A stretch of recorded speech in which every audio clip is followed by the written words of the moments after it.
ಬಾಲಕನ ಎದೆಗೆ ಹೊಕ್ಕಿದ್ದ ತೆಂಗಿನ ನಗರಿಯ ಕುಂಬೆಯ ಭಾಗವನ್ನು ಹೊರತೆಗೆದು ವೈದ್ಯರು ಜೀವ ಉಳಿಸಿದಂತಹ ಘಟನೆ ಮಂಗಳೂರಿನ ವೆನ್ಲಾಕ್ ಆಸ್ಪತ್ರೆಯಲ್ಲಿ ನಡೆದಿದೆ. ಅಸ್ಸಾಂ ರಾಜ್ಯದ ಗುವಾಹಟಿ ಮೂಲದವನಾದ 12 ವರ್ಷದ ಬಾಲಕ ಕಮಲ್ ಹುಸೇನ್ ಪ್ರಾಣಾಪಾಯದಿಂದ ಪಾರಾದ ಬಾಲಕನಾಗಿದ್ದಾನೆ.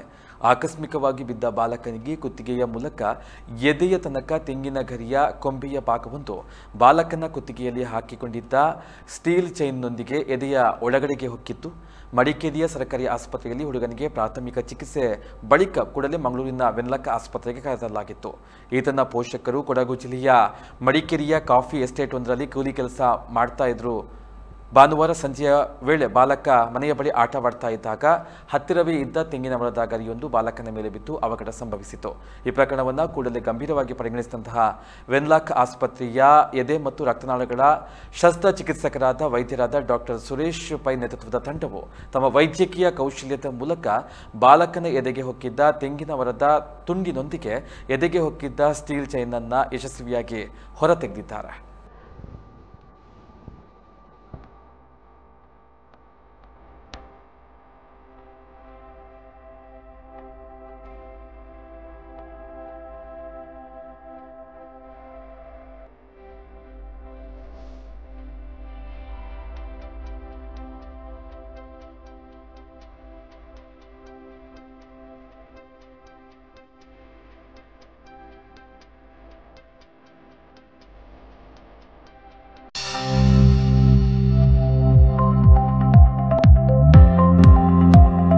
ಸತ್ಯ, ಸ್ಪಷ್ಟ, ನೇರ ಸುದ್ದಿಯೊಂದಿಗೆ ಯು+ ಟಿವಿ.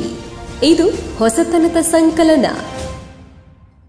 ಬೆನಕ ಹಾಸ್ಪಿಟಲ್ ಕಳೆದ 18 ವರ್ಷಗಳಿಂದ ಬೆಳ್ತಂಗಡಿ ತಾಲೂಕಿನಲ್ಲಿ ಉತ್ಕೃಷ್ಟ ಸೇವೆ ಸಲ್ಲಿಸುತ್ತಿರುವ ಉಜಿರೆಯ ಬೆನಕ ಹೆಲ್ತ್ ಸೆಂಟರ್ ನುರಿತ ತಜ್ಞರು ಹಾಗೂ ಅತ್ಯಾಧುನಿಕ ಸವಲತ್ತುಗಳೊಂದಿಗೆ ಮಲ್ಟಿ ಸ್ಪೆಷಾಲಿಟಿ ಹಾಸ್ಪಿಟಲ್.